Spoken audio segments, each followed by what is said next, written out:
story. It's pretty much a story of just never feeling adequate, never feeling good enough. And it starts with my grandmother, and she was the one who raised me. When I was born, my parents, our family was pretty poor, so my parents couldn't support having me, and so they gave me up. They gave me up to my grandmother, who raised me till I was about 7 or 8.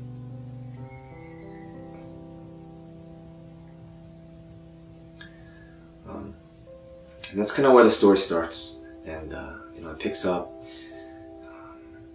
with just moving in with my parents eventually, and just always feeling judged, never feeling good enough. I have an older brother who seemingly always did the right thing, got straight A's, never did anything bad. Was just the good older brother, the good oldest son. And I was always compared to that, and my parents would always judge me, and they would always say, we're so ashamed of you, why can't you be like your older brother, why can't you be like this, and that really grew into this hatred towards my parents, into this hatred towards my brother. And eventually, around 8th grade, I said, you know what, I don't want to do this anymore. I don't want to try to get the approval of my parents. So 8th grade, that's when I started acting out a lot. I started getting into a lot of trouble. Just hanging around friends I knew I shouldn't be hanging around with, but I didn't care, and it was easy for me. My school is very urban. I didn't have any Korean friends outside of the youth group friends that I had, and even then we weren't really that close. So my real friends were the ones I met in school, and they were the ones who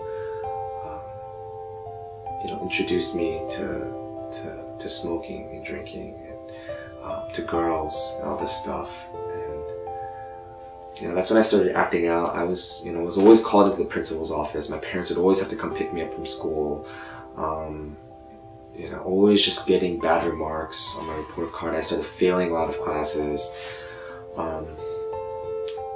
And yeah, it just escalated into always getting into arguments with my parents. My parents always telling me that I'm not good enough, and that why can't I always just be like my brother?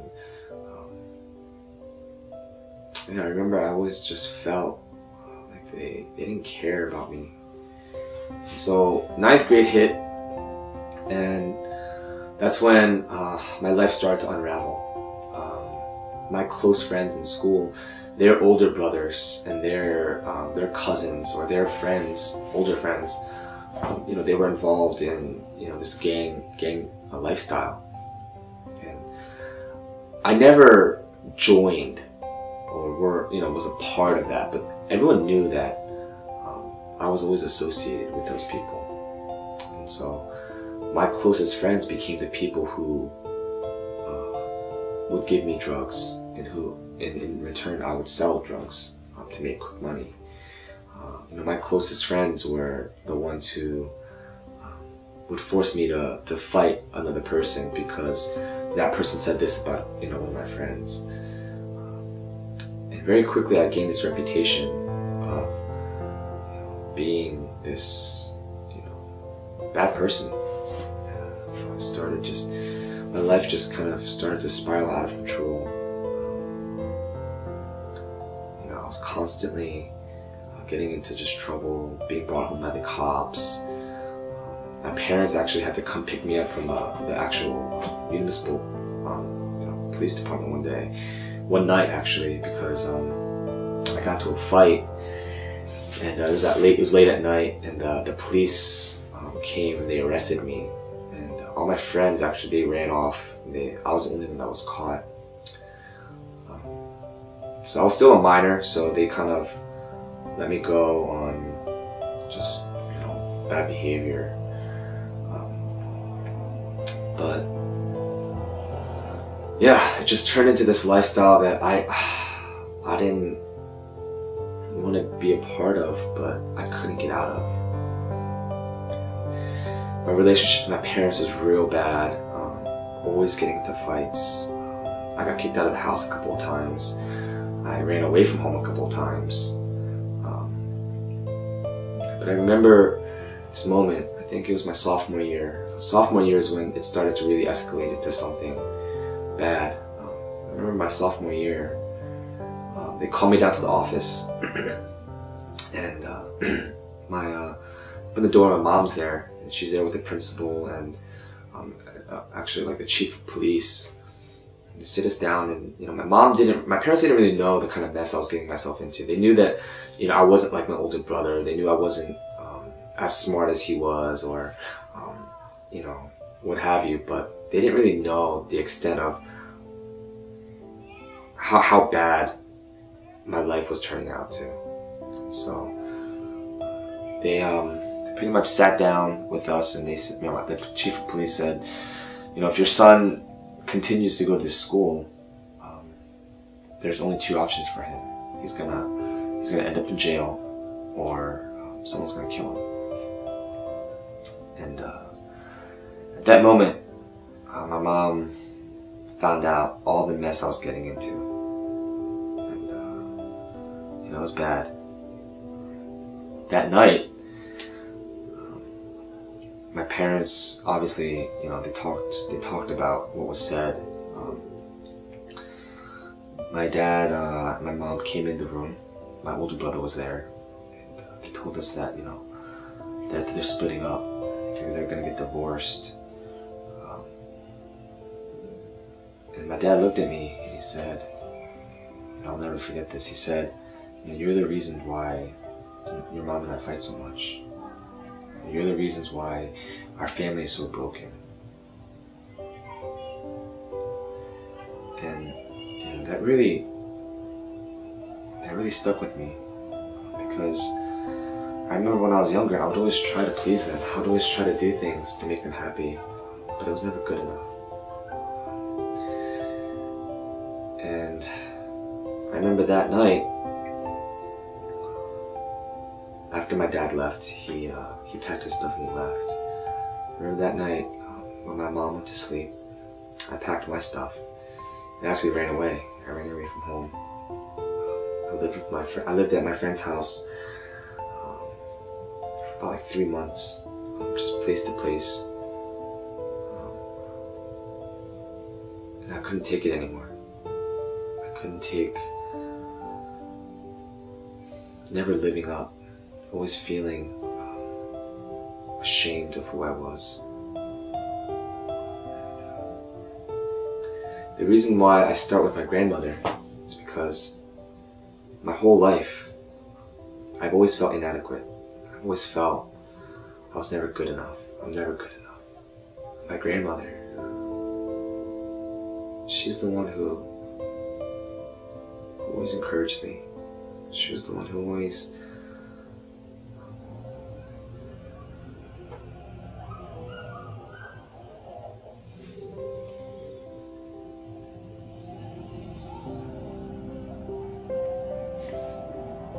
she would never put me down or say that, you know, I was a failure.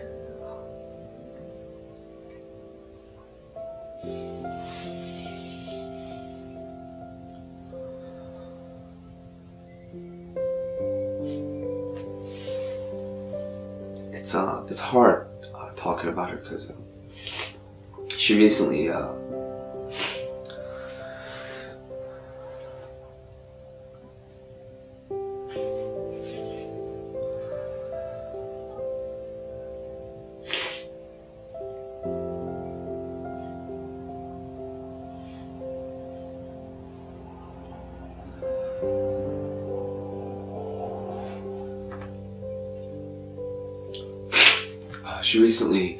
was diagnosed with Alzheimer's, and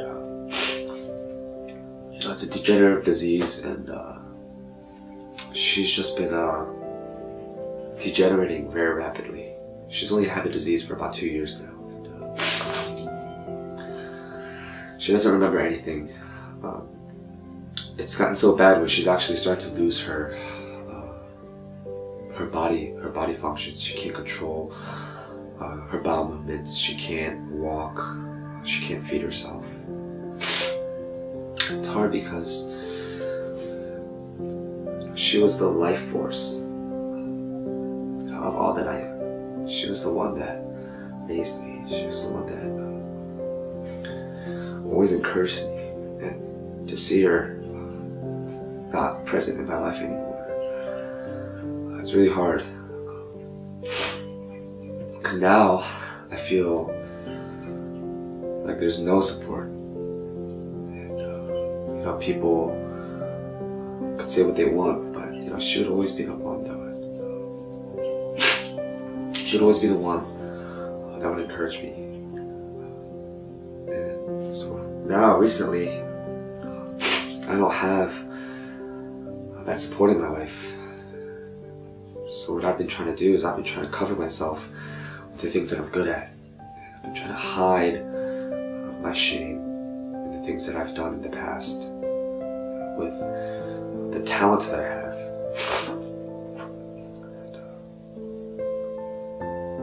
And, it works for a while. I realized, my life would always be empty outside of the love of the Father.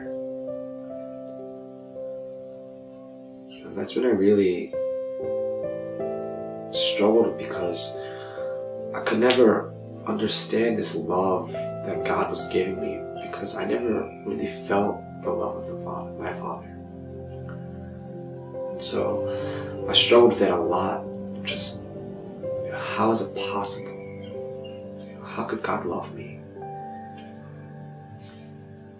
And like I said, I don't know the exact date and time when I got saved, but it was this process where God really started softening my heart, really massaging this gospel, this love into me. I remember just struggling with never feeling good enough, trying to cover myself, cover my shame. And then in that slow process, somehow I realized that by Christ dying on the cross, He's looking at me and saying, I know you're not worthy, but I still love you. And that was something that I never could find anywhere else. My parents would look at me and just shake their head and be so ashamed. My church friends would not accept me, and my school friends would not accept me. But with Christ, He accepts all of my shame.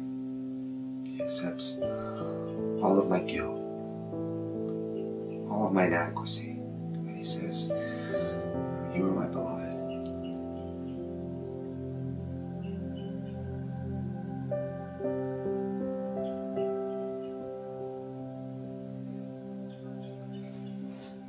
My name is John Pack, and He covers my inadequacies.